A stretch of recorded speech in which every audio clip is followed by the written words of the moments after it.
The next topic of our Mental Health and Physical Rehabilitation Panel 6 is from Lifeline Ukraine, how the large-scale war impacted the national hotline and prevention of suicide. So we will hear from the founder of the first hotline to prevent suicide in Ukraine, Lifeline Ukraine, Paul Niland. You're most welcome, Paul Niland. Good morning to you all. Thank you very much for the introduction, and thank you very much to August Mission for inviting me to come and close out your conference today. I believe that I am the last speaker. I've been asked to fit this into about 10 minutes, so I'll try not to go on for too long. Let me introduce myself first of all.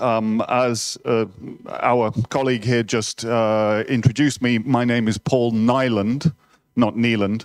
I am the founder and director of Lifeline Ukraine. I'm originally Irish. I was born in Dublin, but I've lived in Kiev for the last 20 years. I'm also a journalist as well. I became a journalist, in fact, by accident about a decade ago. After the theft of Crimea, but before the beginning of the war in the Donbass, Vladimir Putin wrote an open letter to the 28 heads of state at the time of the European Union. And when I read it, I just said, I'm going to take this apart line by line. It was full of lies. And that was my first real published article. The last article that I wrote was published by the Atlantic Council. It's a look at the position of the Russian Federation on the United Nations Security Council. It's a position that they're not entitled to. They have simply grandfathered themselves in from the position that the Soviet Union once had. So they're essentially occupying a position there. My next article should be published today. And the article is simply entitled, Why Ukraine Won't Negotiate. And it simply lists what Ukraine's position is with regards to negotiations with the Russian Federation. The history of Lifeline Ukraine is quite simple. It was established initially, as many of the other speakers have talked about today, to support the veterans community. That was our first goal. But when I began this journey, I suppose it is, I took a sheet of A4 paper and I started writing down some of the things that were my key goals. Number one was best international practice. Number two was evolving to become the national suicide prevention hotline for everybody, for all Ukrainians, not specifically a focus on veterans and veteran families, but for anybody who would need our help. The hotline began operations on October 14th, 2019. Previously, October 14th was Defenders Day here in Ukraine. It's now changed, and it's now October the 1st, I believe, but that is when we began operations. It's very symbolic. And today, Lifeline Ukraine has now provided 76,000 individual instances of support. That term, instances of support, we use that because it's not necessarily 76,000 people helped, because we can have throughout the course of an evening or throughout the course of several days, we can have multiple calls from the same person. So we register each individual instance of support around about in line with international norms for other suicide prevention hotlines. Our crisis cases where we answer the phone and there is an imminent threat of loss of life, that's about 15% of our work. They're the most serious instances that we're dealing with. But pretty much all of the calls that we have, I'll tell you a little story. Way back when we started this, I used to read every single day our call log to look at the reasons why people were calling us. And one day I'm looking through this, and I have been traditionally more of a Russian speaker than a Ukrainian speaker, but our records are in Ukrainian. And I saw this word, samotnost, in Ukrainian. I looked at my colleague and I said, what's this? And she looked at me and she said, одиночество. And I'm like, I still don't know what that is. but just never come across it. And she spoke English, and she looked at me and she said, loneliness. And that really had an impact on me in recognizing the importance of the work that we do. And loneliness is still one of the things that is listed as one of the categories of calls that we get at Lifeline Ukraine. So while not all of our calls are crisis situations, we're all adults in this room, I can swear. Anybody who calls Lifeline Ukraine is having the shittiest day of their life.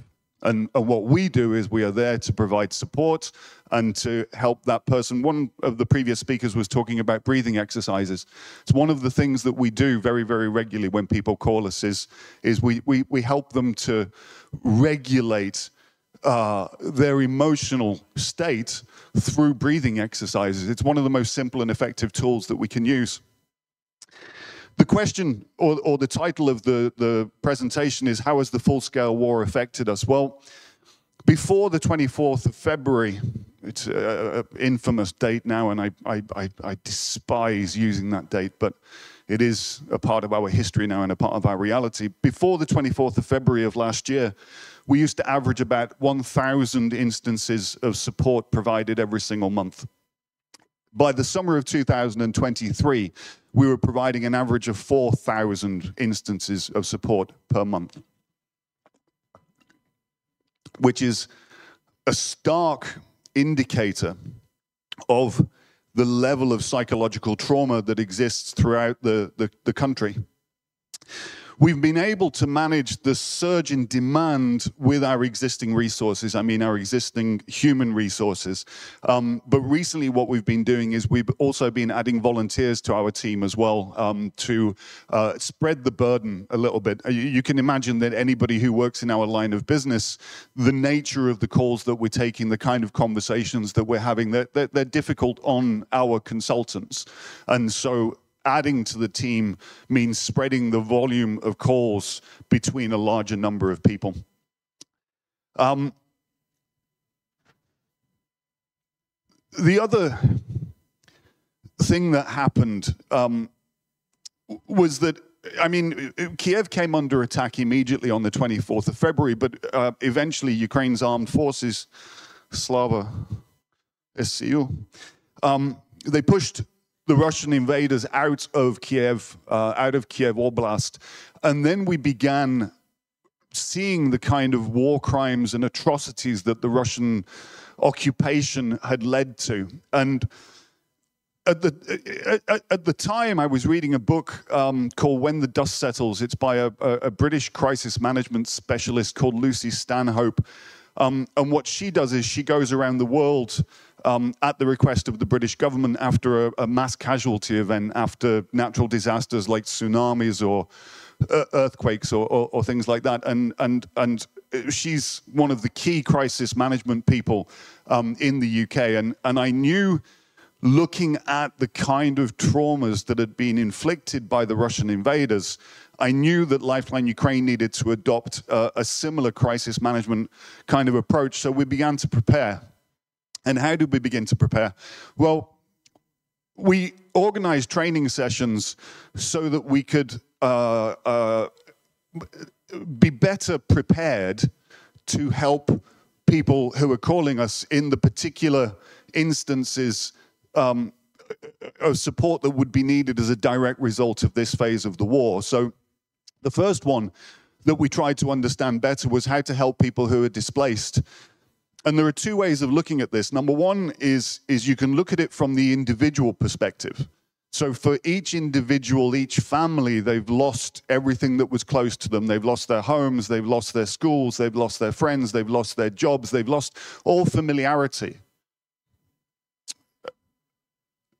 Then you have to look at that by zooming out as well. There are the individual traumas, the individual losses, but then we have 6 million internally displaced people within Ukraine.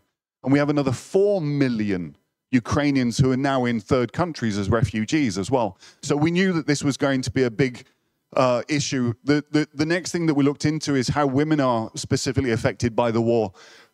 They might be overseas and their partners have to stay in Ukraine because men are not allowed to leave the country. They might be the wife or mother of somebody who is a service personnel. And so we looked into that. One of the most awful things that the Russian barbarians have been doing, and we've read about it, there's a piece in the New Yorker, which I recommend that you look up. It's called How Ukrainian Psychologists Are Helping Rape Victims. The cases of sexual violence are just, they're abhorrent. But when I was reading this New Yorker piece, it was describing conversations with some of the victims, and one of the victims said, "I don't want to live anymore."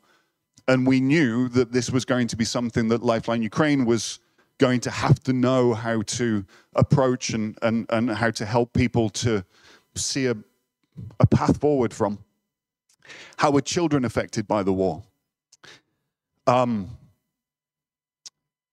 Helping people who are bereaved because the loss of life from this phase of the war is immense. And losing a loved one is one of the precursors potentially to suicidal ideation. If you've lost someone that meant the world to you, then your world suddenly makes no sense.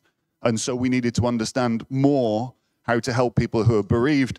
And one of the previous speakers from Unbroken had a list of those who can be affected by PTSD. It's very often thought that PTSD is directly related to people who've served in the military. It's not. Anybody in Ukraine can suffer from PTSD because of our exposure to Russian aggression.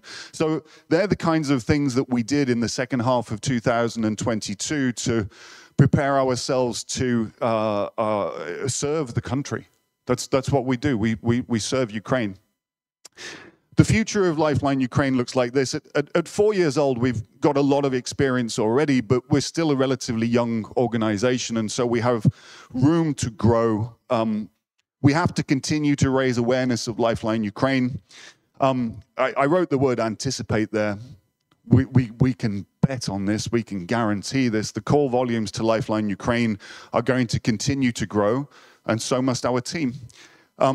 And we will continue to expand into other areas such as training, which makes me look at Yulia sitting in the second row there.